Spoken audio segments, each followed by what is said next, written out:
पिंकी, तुला सांगितलं ना रडू नको म्हणून. घेऊन घेऊन राहिली ना तुला पिचकारी. काय झालं पुष्पा?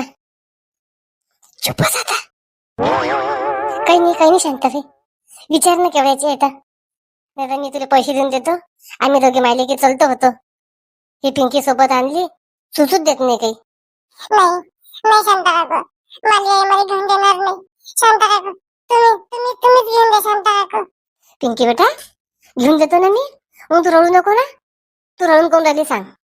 2-3 दुकानं गेले. हे दुकान पाहिजे माई, ते दुकान पाहिजे माई. मला असं वाटलं मला घेऊन देतच नाही पिचकारी. आणि माहिती मला कलरही पाहिजे. ठीक आहे ना पिंकी, तुला कलरही घेऊन देतो मी. फक्त रडू नको तू. हा हा शांता काकू, मी रडत नाही. मस्त मोठी मोठी पिचकारी घेऊन देते आम्हाला. घे ना आता आई. शांता काकूच मला घेऊन देते. कलर बी घेऊन देते, पिचकारी बी घेऊन देते, आणि ते बी मोठी. चुप बस ना आता. मला बोलूच देत नाही. चुप बसच करते. अरे दुकानवाले दादा कुठे गेले? या बरं इकडे. थांब पिंकी, आपण मस्त ओवीसाठी, ओजससाठी, पिंकीसाठी, सोन्यासाठी मस्त 4-5 पिचकाऱ्या घेऊ. अरे बापरे, सोन्याच्या सोबत आला बी नाही. तरी शांता काकू मध्ये सोन्यासाठी घेतो. थांब, मी सोन्याला फोन करतो. पिंकी कुठे गेली पिंकी? हॅलो सोन्या, सोन्या तुला माहित आहे का? शांता काकू त्यासाठी पिचकारी घेऊन राहिली म्हणून. अरे मी पिंकी बोलून राहिली ना सोन्या. पिंकी थांब तू आता.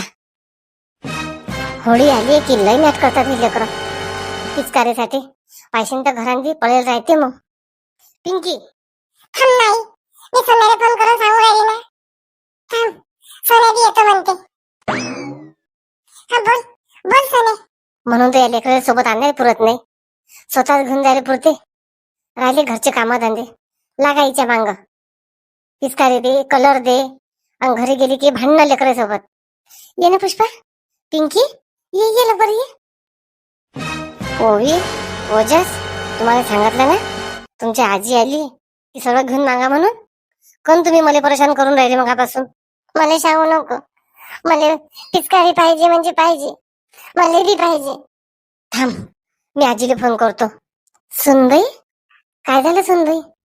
कोण गोवी ओजस रडून राहिले? मारलं वाटते तू. मी रिकामी नाहीये बाबा मारायसाठी.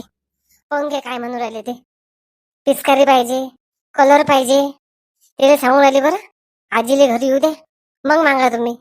अरे चला निघून चलतो रे तुम्हाला. मस्त बाजार भरला. चला चला चला ओवी वजस, चला माझ्यासोबत चला. आपाजी तुम्हाला पिचकारी घेऊन देते. आप्पाजी, खरं खरं काय? खरं म्हणजे मी खोटा बोलून राहिलो काय? चला माझ्यासोबत. काय नाही आता, आमच्या आपाजी घेऊन देतात आम्हाला. चल चल ओवी, चल चल धावा चला. आमच्या आपाजी आम्हाला पिचकारी घेऊन देतात मस्त. ओवी, आपण मस्त कलर खेळू.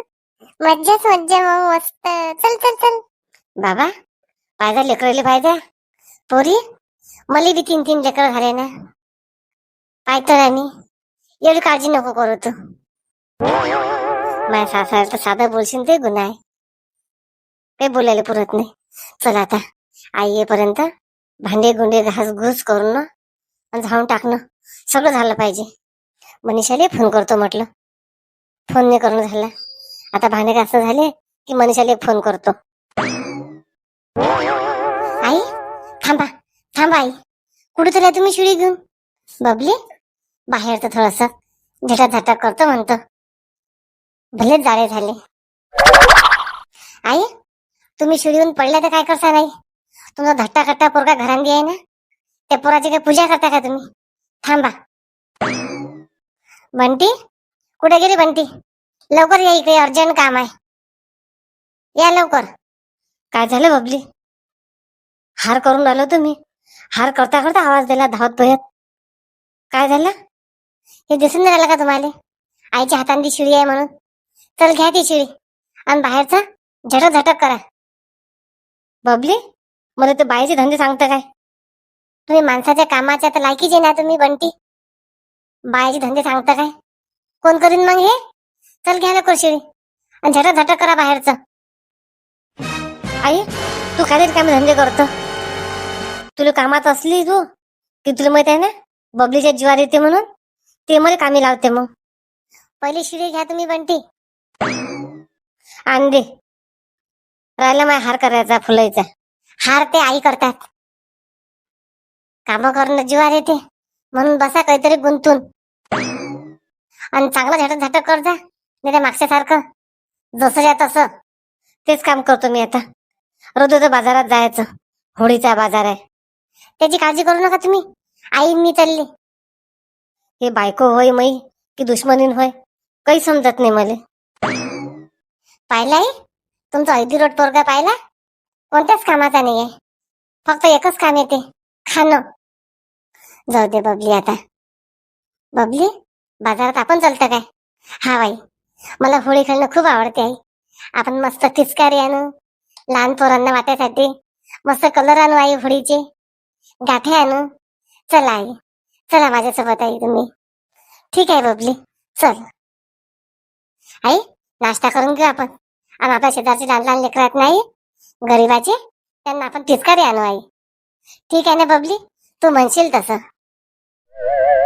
मनीषा झोपली का मनीषा.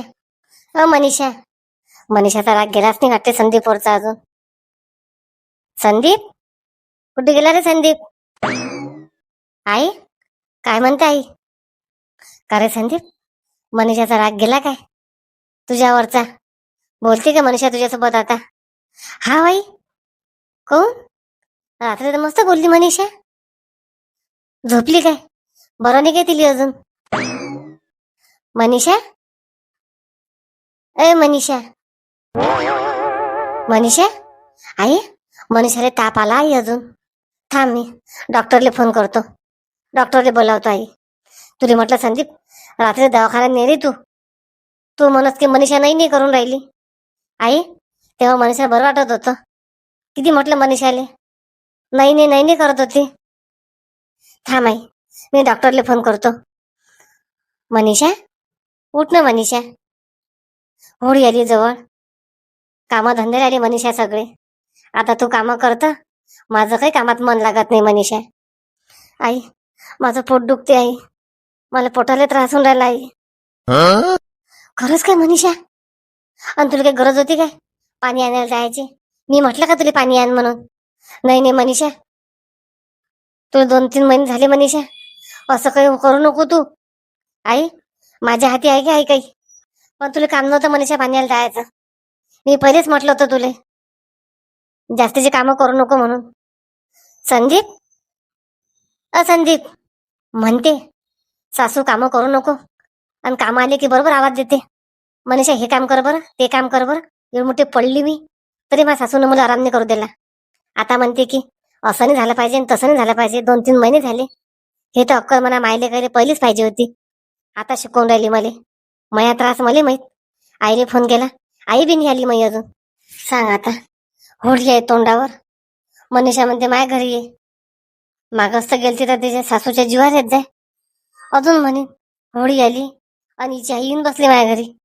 माझ्या घरची तयारी करायची राहिली. नाही गेलं तर पोरगी म्हणे आई आली नाही अजून. सखूबाई काय झालं सखूबाई फोन केला होता मला सकाळी सकाळी. अरे सविताबाई मला कन्फ्युजच होऊन राहिलं. मनीषा पडली होती 8 दिवस झाले. आता तिले बरं नाहीये. मला फोन केला आणि सांग आता होळी आली तोंडावर. कालही फोन आला मनीषाचा आई येणं. मला जाणं बरं वाटेन काय सांग बरं सविताबाई. सखूबाई जा ना. तू त्या पुरुषच घरी चालली दुसऱ्याच्या कोणाच्या घरी चालली काय. नाही सविताबाई अजून तर माझ्या होळीचा बाजार राहिला. पुरणाच्या पोळ्या कर हे कर ते कर किती पुरते सांग.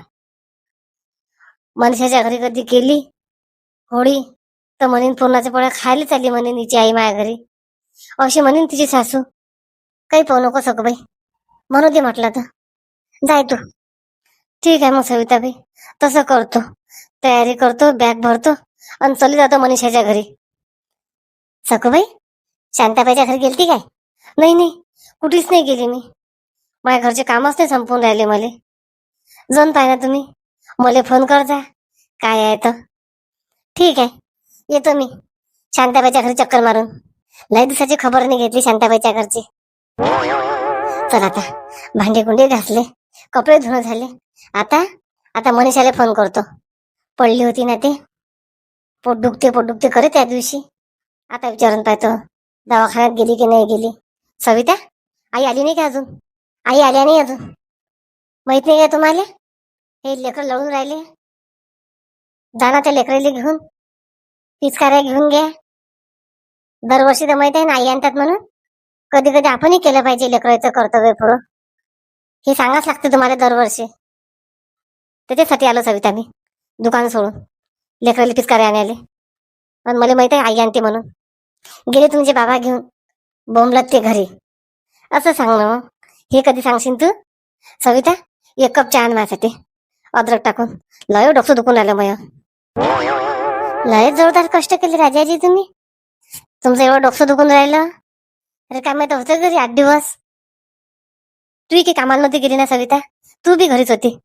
घ्या रे बाप्पा, बाजारातला काय करू, भांडणच नका करू दिवस निघाला की. आई आली का तू? पण गे सविता, मी म्हटलं ना माझी आई लेकरासाठी पिचकारे आणते, कलर आणते, सगळंच आणते. आम्हाला कधीच आणा नाही लागत. घे घे लवकर, भारी बनून राहिला बाजार. सविता घे बरं. हाव हाव आई दाखवा. ओजसला आवाज दे, ओवीले आवाज दे. घे मला पिचकारे आणलाय.